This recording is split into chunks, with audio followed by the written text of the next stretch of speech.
Britain has some of the most congested roads in Europe, and it's the emergency services on two wheels that can sight through the traffic and get vital help where it's most needed, fast. Police and paramedic bikers across the country race to protect the public and save lives. Coming up, a serious house fire. If you have a look at the CD player to the side of the bed, it's actually melted. A nasty head injury. The jaw fell on his head. A woman has to be cut free from the wreckage of her car. Don't you move, all right? Is that you're wondering why I've stopped you? And we're on patrol with the biker cops of North Yorkshire. We will have that nasty accident and we'll be picking his teeth out of the dashboard.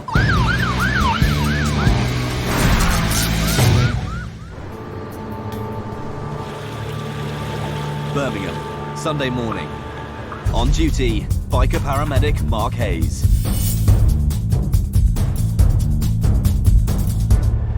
We're off to Edgbaston, reports of a severe fire in a third floor flat.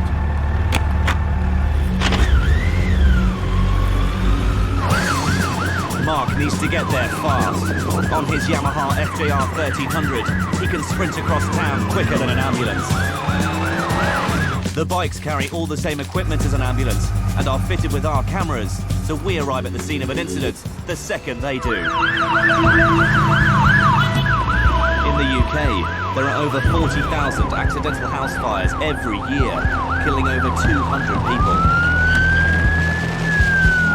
The Sunday morning streets are practically empty as Mark leaves the city centre behind and heads out on the open road.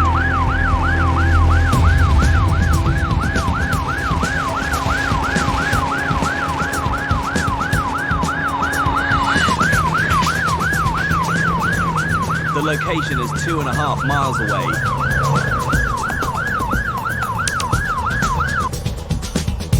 He reaches his destination in just over 3 minutes. He's the first paramedic on scene. On the back of that man suffering smoke inhalation. Lovely. Thanks very much. How you doing? I know this stuff. How you doing? Tell me what's happened, mate. I remember lighting a cigarette and then I woke up in a load of thick smoke and the mattress had caught fire, so I've run to the kitchen and I've grabbed a kettle and stuff and I kept chucking water on it, but it had smoke and then the fire would just light again. Okay. So then I called the fire brigade, they've come. I'm going to have a little look here. Just pop that oxygen off and have a look up your nose. Okay, pop the mouth, open your mouth. Okay. And close. Pop the oxygen back on for us. I know you're telling me you don't want to go to hospital, but I'm going to say that is against medical advice. Your nose is quite sooted up. You've got a lot of soot up your nasal passages, which obviously tells me that you've inhaled a reasonable amount of smoke. Yeah, we're round the corner. I feel fine. If you're round the corner, if I feel anything other than what I feel now, I'll go down to the hospital later, but I've got to try and sort this out. I mean, what we've got to bear in mind, your oxygen saturation initially with oxygen on was flashing up at 95, 96%, and at the moment you're on 100% oxygen. So when we get on the back of the vehicle, what we're going to do is we'll leave you off the oxygen, get you onto the back of the vehicle, and we'll see what your oxygen saturation's saying. All right. Just go straight to the ambulance, mate. A smouldering cigarette is the biggest cause of fatal fires, responsible for 1/3 of all deaths from fires in the home. We don't know how long it was smoking in there whilst you were asleep, and you've obviously breathed that in. Your nasal passages are black, your face is sooted up, you need to be assessed properly at a hospital, yeah? Your oxygen saturation on 100% oxygen on the back of the fire truck was flashing up at 95, 96, and that's with 100% O2. So, you're not in the habit... I've got the shakes. You're going to be, I mean, you're cold, it's a bit fresh. You're going to have a certain amount of shock, obviously. You need to be assessed, chap. I'm not in the habit of taking people to hospital that don't need to go. Yeah. All right, okay. Worried about something important he's left inside. My prescription's on me bed. Was on me bed. Okay, what does it mean? Yeah. All right, I'll go up and get it for you. Right, it's in a. It wouldn't have melted, would it? In the. I'll go and have a look, mate.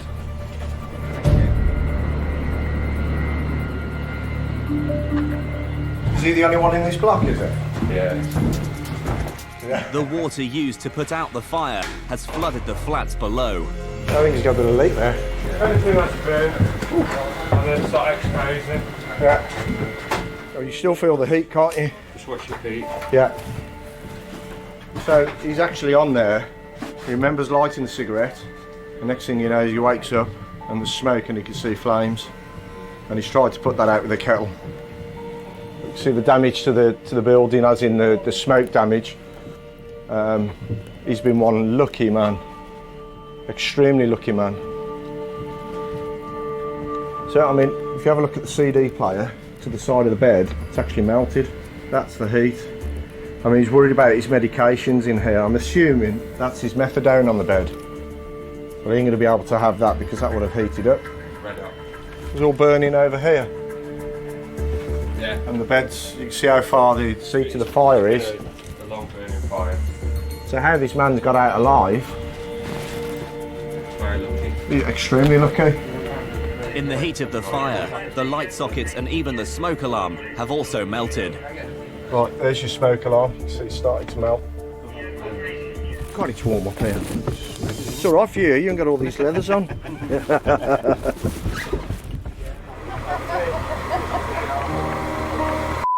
You ain't getting your methadone, mate. You're flat, you ain't even going to get back in your flat, mate. It's gutted. You can't see anything up there, it's trashed. Won't be going back there then, will I? If I do, I've got a lot of painting to do. Yeah, you ain't going back there, mate. Not for a while. I was really happy there as well, you know. Yeah. Really happy. The main thing is you've actually got out of that, and having seen it, I'm gobsmacked. I mean, you know, the smoke alone from trying to put out a small fire, the smoke that comes off mattresses, if you're doing that for 5 minutes or so, I mean, you're lucky to have come out of there. You're lucky not to have passed out whilst you were trying to put that out, because obviously it would have been a totally different ball game had you passed out. But I think you've got a lot to be thankful for, that you are actually out here, you've walked out, and you know, you've been really lucky. While the fire brigade finished clearing up, off to hospital for a checkup. The problem you've got with smoke, some materials give off toxic fumes, you've got carbon dioxide, and you're inhaling this. Also, you've got to bear in mind that with a fire, the smoke itself is hot. You're inhaling hot smoke. What that can do, it's called burning to your airway. Normally, before that would happen, you will probably pass out, and if you don't die from the smoke inhalation, where he was on that bed, he would have burned. Surprisingly, the patient, I've known him for some years, seen him about the city, obviously used to be on the streets quite a bit, managed to get things sorted, he got accommodation. Talking to the fire officer, he seems to think that, you know, that mattress could have been smouldering for some 20 minutes or so before he even woke up. When you go into his room, as soon as you look through the open door, just pure devastation in the room. And then to find just to the right of the seat of the fire, there's a Cala gas heater with the cylinder still in it. I'm just amazed. I'm amazed that he's got out of that alive. I really am. Still to come, a serious head injury for Oxford biker paramedics. There's bad news in Essex. I've got the power to seize the vehicle if I want. Do you understand that? And Steve races to help a man who's collapsed in Birmingham city centre.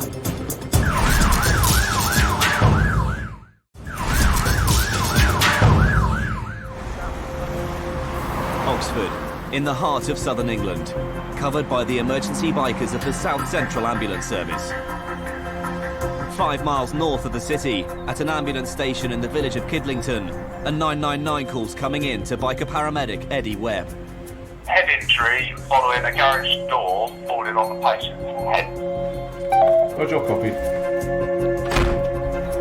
This sort of impact could be serious. Eddie needs to get there fast. Every year, over 2.5 million people go to hospital for treatment after accidents in the home. Every day, 10 of these prove fatal. That's 4,000 deaths a year. The address Eddie's been given is just a mile away, and he's quickly on scene. A neighbour's waiting to meet Eddie. What's happened? The garage door fell on his head. Right. Hi there. Sorry, what do we call you? Anything you like. Have a seat. Doug. All right, do you remember what happened? Yep. I just walked under the garage door, the wind caught it, Right. And here we are. yep, this is it. Just lift your hand a second. The neighbours have put a pad on Doug's head to stop the bleeding. I'm not going to actually move it because if it's starting to clot, then I don't want to disturb it. Right, and Doug, normally fit and healthy. Yeah, yeah. Feel it's a bit cold, all right? Yeah. There could be internal bleeding in the brain. To add to the bleeding outside, Eddie needs to properly I'm not check Doug tempted to over. disturb it. Just look straight ahead for me. That doesn't hurt light shining in your eye at all. Right. Good, good. You alright? Yeah, not bad. Yeah, there's lots part of you. So shuffed. While they wait for the ambulance, Doug's dad arrives to inspect the damage to his son. So you were walking underneath the garage door, Yep. was it? Excellent timing, eh? Your glasses are up. Yeah, it's just rubbish. Tell me. There we are. Going back to the old days, there we are. There we are, son. God, dear. But it used to be a spit in a wipe rather than a... Yeah. Come on, covered plastered in mud. How does it feel to be 10 again? Yeah. A bit younger than that, but it's going in the memory banks, I promise you. Vast improvement. You see alright? You get them on all right. Yep. While the ambulance crew arrive to take Doug to hospital for a checkup and dressing, Eddie examines the scene. That's the offending door, I think. There's not any sort of neurological deficit or anything with him. His pupils are equal. He's answering questions. He remembers the whole incident, so he's not been knocked out. I think it's a straightforward wound cleansing and closing. Head wounds tend to be quite dramatic because the head's quite vascular. If you think that every hair follicle has its own blood supply, if you interrupt that, they're all going to bleed.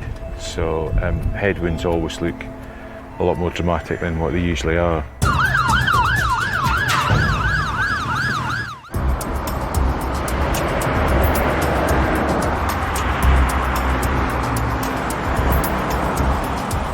Essex, a busy Monday morning. On patrol, biker cop Steve Stomp Allen. On his BMW R1200 RT, Stomp sits high above the traffic, perfect for peering into cars, spotting drivers not wearing seatbelts. In 2009, over 1,000 people were killed in car crashes. 21% weren't wearing their seatbelts.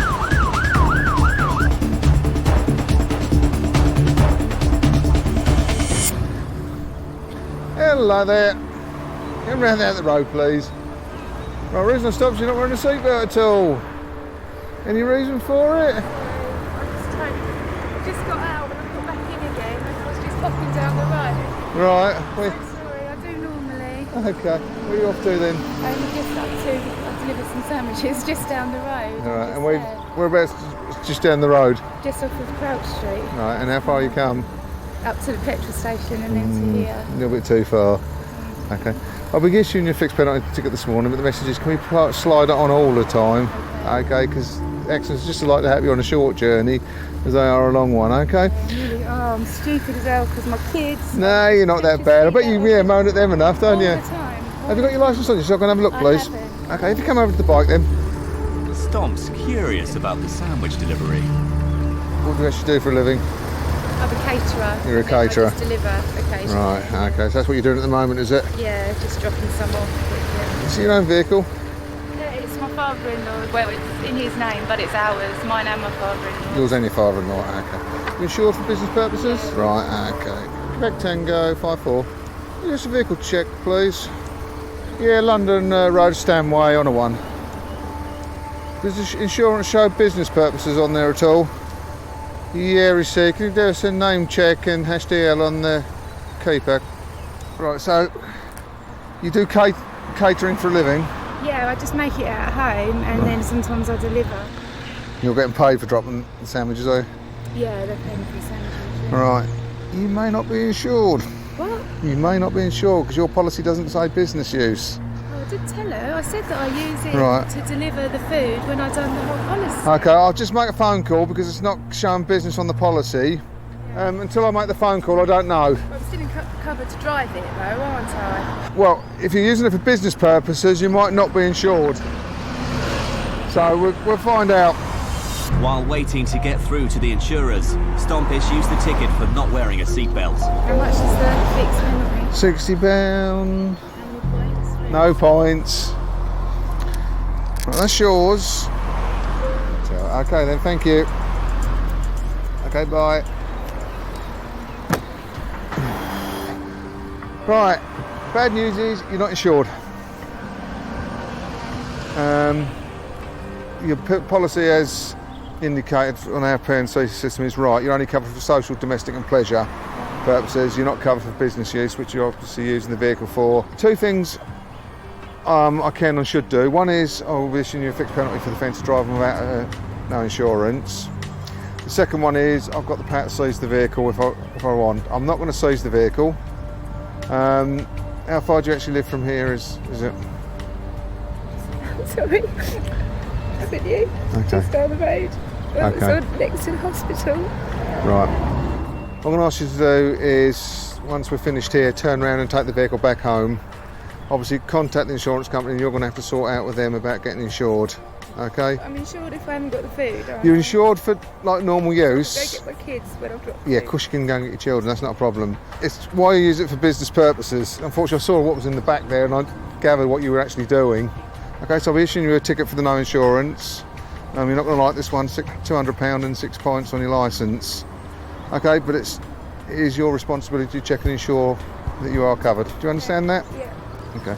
Right, could I have a signature from you, please, on that dotted line? Or the sign that says the details you've given me are correct. Yes, she was upset, and yes, I think my wife will probably be the same, very upset. She's made a mistake, probably more through ignorance as opposed to malicious purposes, but it's still her responsibility to ensure she is insured.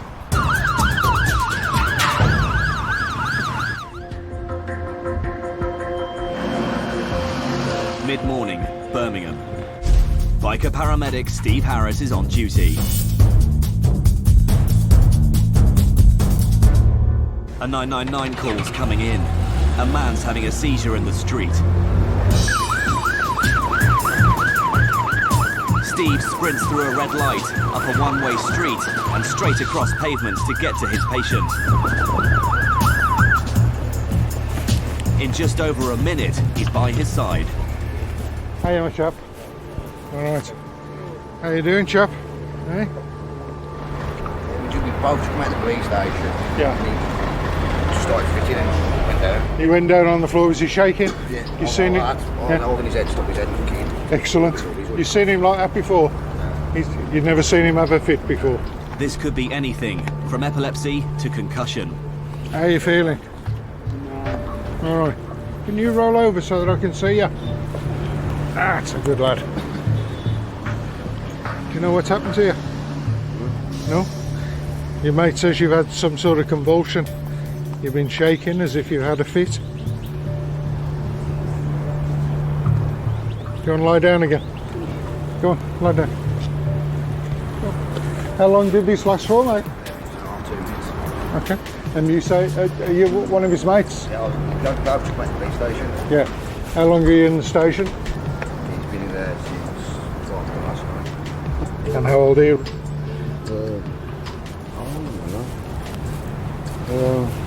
I'm 17 again. Okay, it'll come back to you. You ever had convulsions before? Never had a fit or anything like that? No? You say you've just come out the... But Steve thinks he knows what both it might together. be. I mean, I know you've got some booze. Has he had anything? I know you haven't had anything to drink today, but do you normally drink? Do you drink every day? Yeah? Supposed to go to rehab and sort it out then. I know. Have you been in rehab before? Yeah. Yeah? Is it just alcohol you take, or do you take drugs as well? Just alcohol? Yeah. Yeah? Okay. I've got to ask, you know, so that we know what's happening. With a history of alcohol abuse, it's possible the collapse could be due to withdrawal symptoms after a night in the police station. Blackouts, confusion, nausea, rapid heart rate can kick in within hours of not drinking. Steve wants to get into hospital to get everything checked. Do you want to sit up? Hey. Yeah, let's sit on the step. It'll be a bit more comfortable, won't it? How are you feeling? You're coming round a bit now, aren't you? Yeah. Do you understand what's happened to you? Yeah. Yeah? You tell me what's happened. I was sick Yeah. and that's into getting the arrested me. I've been in the police cell, but I can't remember. And you've been in overnight? Yeah, but I can't remember who arrested me though. I can't remember being arrested. Can you remember whether you've had anything like this before? Yeah. Yeah? You know, are you epileptic? No. Do you know what's caused it in the past? No. Has anybody ever said that it's down to the alcohol or lack of alcohol? Someone else, but I can't remember who it was. Yeah, yeah. Oh, hang on, mate. You feel steady enough while you're walking? Been in the police station since 12 o'clock last night. Come out this morning, he's had a fag. As soon as he's got a bit of nicotine into him and fresh air hit him, he fell out, started fitting.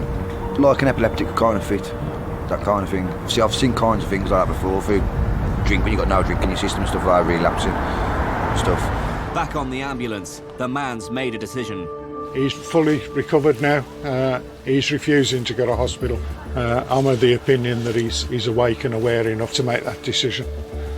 I think your mate's still outside waiting for you, so if you're all ready, we'll let you go. Yeah, of course you can. All right. No charges were All brought the best. against You the look man. after yourself. This is a condition, it's quite common amongst heavy drinkers, alcoholics. Their body is used to having a certain amount of alcohol on board, and it can react badly when the alcohol is suddenly withdrawn, and the convulsions can result from that. And I'm sure that this particular guy, he's walked away with his friend, and I'm sure the first thing he's going to do is go and get himself some alcohol and just put it back into his body and top his body back up to its normal state. Still to come, a serious crash in Birmingham, and we join biker cops in North Yorkshire as they read the Riot Act. What it will do is it'll hold you in by your hips, it'll smash your head into the air with so much force you won't stop.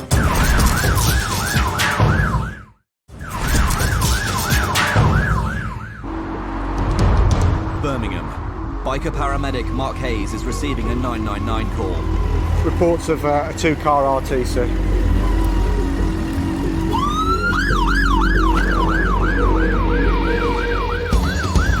It's vital that Mark gets there as fast as possible. The extra speed he can get on the bike could make all the difference.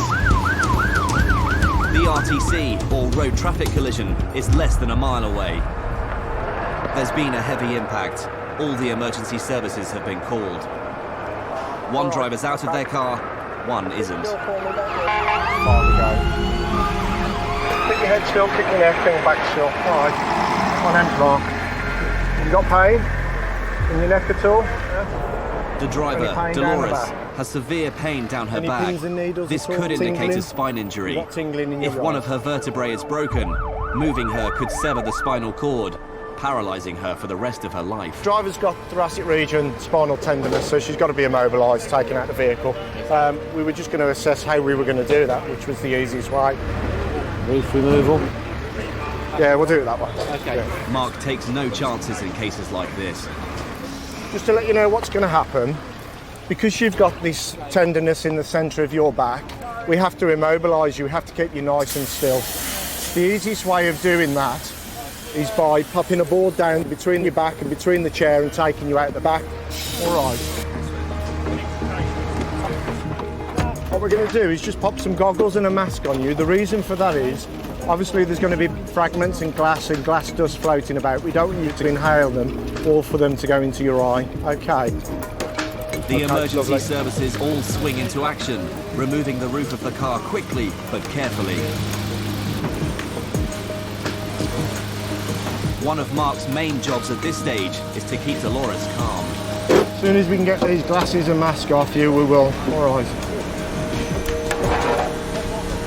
No change of cars. How are we doing? All right? You still got the pain in the centre of your back? Yeah, okay. So you're going to hear some bangs and some popping, all right?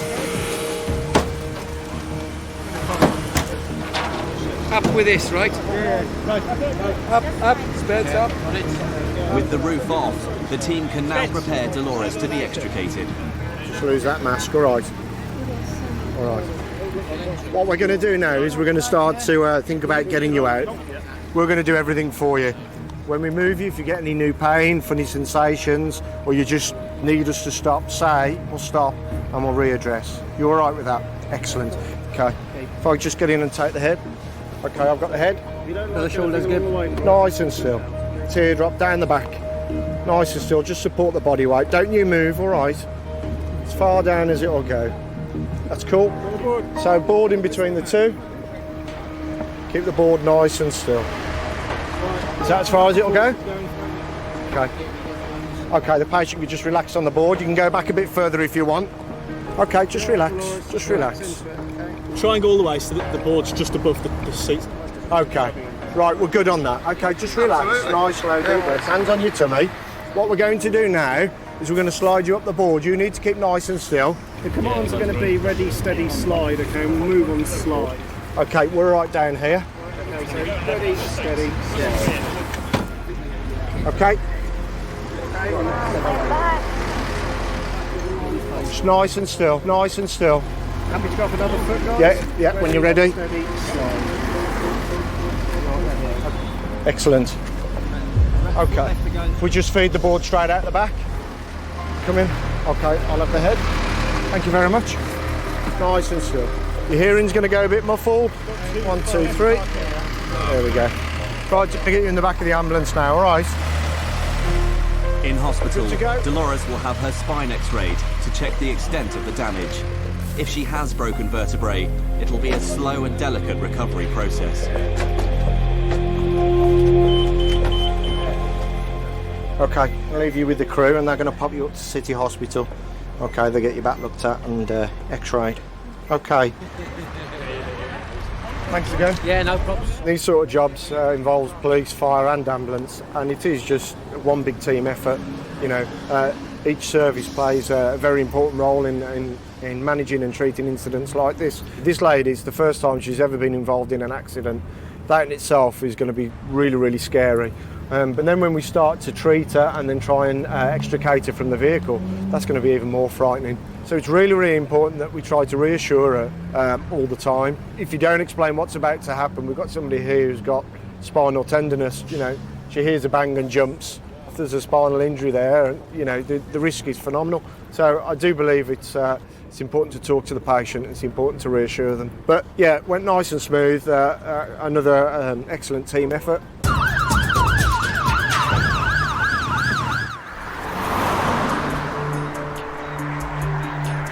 North Yorkshire, England's biggest county. 3,000 square miles of stunning countryside, crisscrossed by 6,000 miles of roads, from fast-moving dual carriageways to tiny country lanes. With such a huge area to patrol, the motorbikes of the North Yorkshire Bike Squad are crucial in keeping the county's roads safe. On patrol today, PC Martin Smith.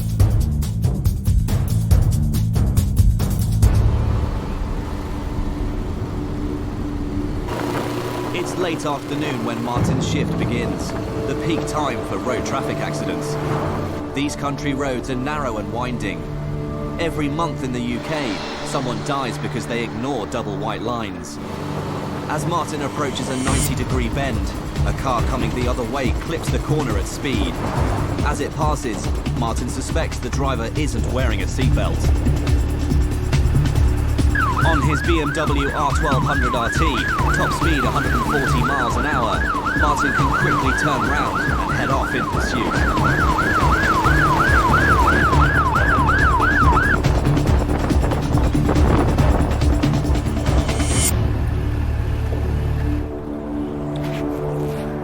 Now then.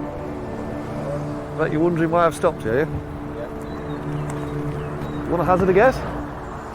Well, I'm quite convinced the seatbelt wasn't on when you passed me, and I know you'll tell me it was, and I can understand why you'll tell me it was, but it certainly wasn't in that position if it was. It was tucked down there if you had it on at all. Two things occur to me, no prejudice against you.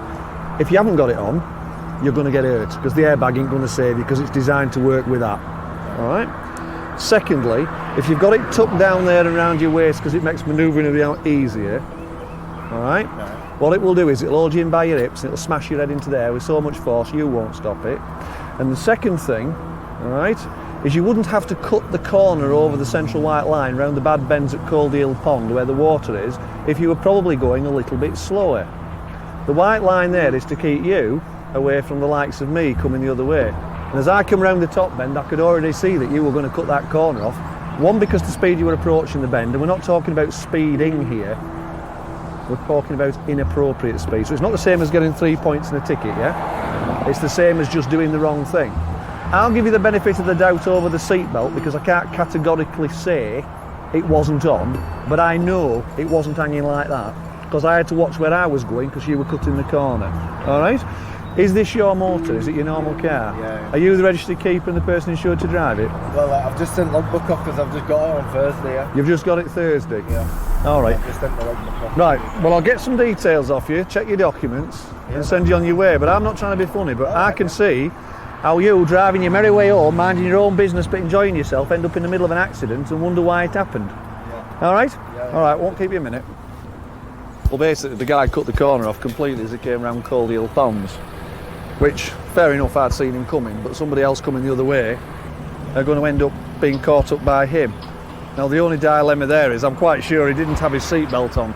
There's a difference between being quite sure and definite. So I'll warn him, he can live with his conscience over that one. The chances are if he doesn't wear it, he'll get picked up by somebody else on a different day because he thinks he's got away with it, or he will have that nasty accident and we'll be picking his teeth out of the dashboard. But either way, I've said my piece, and I do think his driving was bad. Martin still has to run a few routine checks. Just wonder if you could do me a driving licence check of the gentleman that's driving it, please. But a technical problem means he can't check all the man's documents Same at the link, is it? roadside. All right, no problem. You'll have to do it the old-fashioned way. I'll have to get him to bring it in. All right, bye-bye now. Bye. Bye. So we'll do it the old-fashioned way. We'll ask him to produce. The only disadvantage of that is, let's say he didn't have a driving licence or he isn't insured, is that we lose the opportunity to take the vehicle. Wouldn't stop him getting prosecuted if that transpires to be the case, but it'll just be the old lengthy process that somebody goes and reports and we turn up at court. I'd like you to take your driving licence in and your insurance. 7 days from midnight tonight at Killingbeck Police Station. Yeah. If you fail to do so, you commit an offence for which you could be reported, which doesn't surprise you with anything to do with the police, does it? Yeah. All right? But without being sarcastic, just be careful. I'm not, you know, it isn't as if you can't see the vehicles coming the other way on that particular junction. I've had two motorcycles collide and a motorcyclist lose his kneecap because one motorbike took the racing line from his point of view, the other one was taking the racing point. When they saw each other in the bend, this one panicked, went straight on, the end up with a crash. It's what sort of happens to you. You might be very close to white line, but you know, the day that you have the bum is the day that it'll get you. All right? All right, see you later. The driver visited a police station later that week with all his documents, and everything was in order.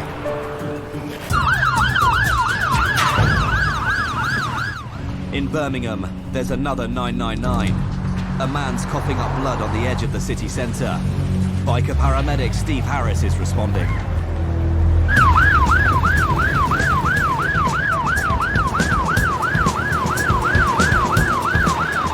If the man's blood is coming from his lungs, it could be anything from pneumonia or tuberculosis to lung cancer.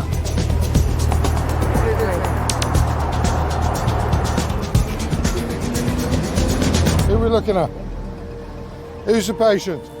How you doing? Yeah. So you've been coughing up blood?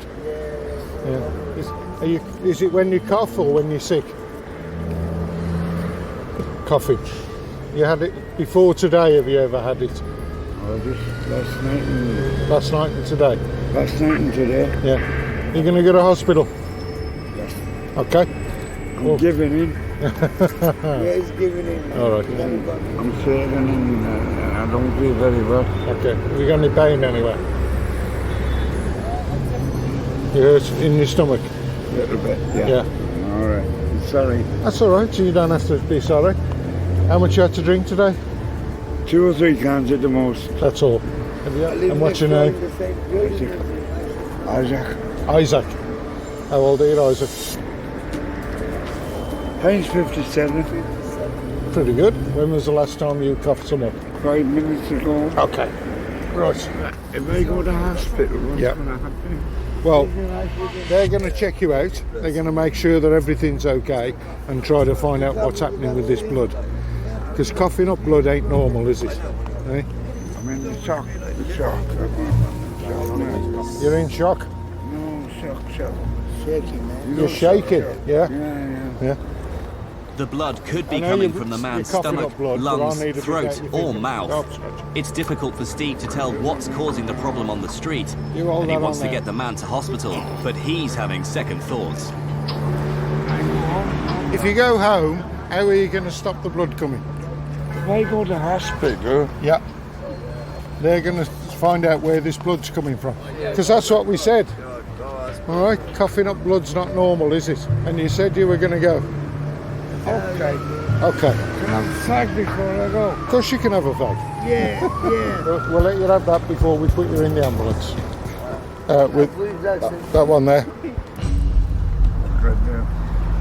I've had that much to drink, and I can't feel nothing. You're not in any pain? No. Instead of spitting on the floor, we'll use the bowl. Keep Birmingham streets clean, shall we? Sorry about that. That's all right, can't be helped. But now you've got a bowl.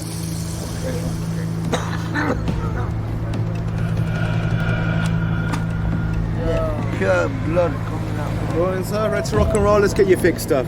Come on. Alcohol abuse can be extremely dangerous, capable of damaging almost every organ and system in the body. Alcoholism is often accompanied by poor diet and smoking, each bringing their own problems. It's probably the esophagus. There's a condition, esophageal varices, and basically they're little varicose veins within the esophagus, within the throat. They rupture and start bleeding, and then a little cough and you've got a mouthful of blood which you then spit out. It's a fairly common problem amongst alcoholics. What should happen, they'll pop up the hospital, they'll do a range of tests. They may include X-ray, may include scan to see what's happening and where this blood's coming from. What's likely to happen, he'll be in hospital 3-4 hours or so, he'll get fed up and he'll just get up and walk out. Still to come, Mark Hayes tends to a woman who's had a nasty fall. If your leg weren't bleeding, I'd pop you on the bike and I'd take you myself, but...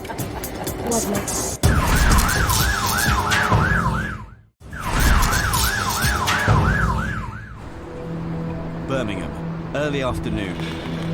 Biker paramedic Mark Hayes is on his way to an emergency at one of the city's 3 main railway stations.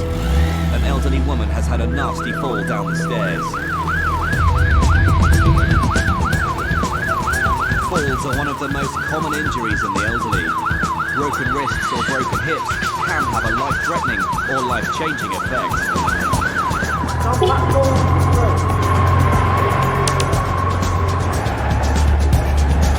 Within minutes, Mark's on scene, riding right into the heart of the station. Get in there. Okay. You're right. My name's Mark. I'm a paramedic. What's your name, my love? Anne. What's happened? Just come down and there's that cut her leg. Okay. How far? The fourth one up there where the blood is. Okay. All right. What made you fall? Those that caught me here. Right. Okay. Have you got any pain in your neck or your back at all? Are you sure? I've just been sick because I ate too much. Did you? Just been out to lunch. What did you have nice? Oh, it was lovely chicken. Oh dear. We've been to a meeting, you see. Yeah? And your mum sits in charge. Okay. Lovely day. This Sunday. Okay. This is the end of our lovely day. All right then. What we'll do is we'll have a little look at your leg. We've got an ambulance on the way. She's got quite a deep gash on her leg. Yeah, I'm going to have a little look at that now. It's just the blood. Okie dokie. What I'm going to need to do is just cut your tights, alright? I'm sorry. It's not tight, it's only a tight. I'm going to go home on a bus now. Oh, you're not going to be going on the bus just yet. You will be going to hospital, pet. Oh, for God's sake. I'm sorry. Where do you live, Anne? South Yardley. South Yardley. How young are you? Do you really want to know? 18. 18. Reverse. I would have said 17. Reversed. The other way around. And you know, I've never been to hospital in my life. Have you not? I've once with a broken leg, that's all. As we get older, our skin thins and cuts happen more easily. It also takes much longer for skin to heal. I'm trying loud. Okay. Yeah, you're definitely going to a hospital, Anne. All right. You move your toes and everything okay? I'm going to the symphony hall tonight. Ah, right, okay. Well, you're going to be going to hospital. You're going to need some... keep your leg up, my darling. You're going to need that scene too. You're going to be having a few stitches and that, I'm afraid. Sorry. 16, 23. I'm going to I'm going to a vendor. Oh, my life. That's mine. I'm just going to give that a little bit of a clean out and apply a dressing. It'll be City Hospital, Dudley Road. All right. For God's sake. Oh, I'm sorry. This is Solihull. Solihull? Yeah. I only live up the road from Solihull. If your leg weren't bleeding, I'd pop you on the bike and I'd take you myself, but... Would you? Oh, bless. Bit cold, all right, pet. Ow. I'm sorry. It's got no mercy this night. I'm sorry. Yeah, it's all the way down. Yeah. You've done a proper job. I normally cut myself shaving, but I couldn't do one like that. It's a bit cold, all right. Your ankle's quite swollen. We'll have a little look at that as well. Mick will do his fruit. That's my husband. Is it? He's a kind of bloody fool. Oh, bless. Next very sympathetic. Could have been worse. Yeah? Could have been worse. It could have been top to bottom and laid out flat. Okay. What I'm going to do is just get your shoe off. I want to have a look at your ankle because your ankle looks a bit puffy. Is there any pain in your ankle? No? Yeah, her ankle is swollen. So we'll get that looked at as well. Right. There we go. All right. That's just because we're going down some steps. What we don't want you doing is reaching out. The real reason, stop you to running off before you pay the bill. All right. Don't want you rolling off the bed as well, do we? Huh? I'll be seeing you. That's why I'm going to strap you down. Don't you worry, I'll be good. I'll leave you to it then, Anne. All the best. Okay, then, thanks, Take Mark. care, my love. All right. Thank you very See ya. much. Bye-bye. Bye-bye. Absolutely lovely lady. You know when you go out to the older generation that, 9 times out of 10, they're really pleased to see you. They don't want to be any bother to you. For me, these are the jobs that I could do day in, day out. I'm sure if that was me, I'd be on the floor, I'd be pale, I'd be sweating, I'd want to be lifted off the floor, I'd be feeling faint. And here's an 81-year-old lady, and she's not fazed by what's happened. Just thinking about, I've had a lovely meal, even though she's thrown it up on the floor. Was kept overnight in hospital and treated for burns. Sadly, he wasn't able to move back into his house, but is on the list to be given a new home soon. Doug had to have 10 staples in his head to fix the deep gash, suffered concussion and dizziness, and was off work for 2 weeks. Dolores had 4 weeks off work with severe whiplash, but luckily had no broken bones. There we go. And Anne unfortunately missed her concert that evening, caught an infection in hospital, but is now on antibiotics and doing well.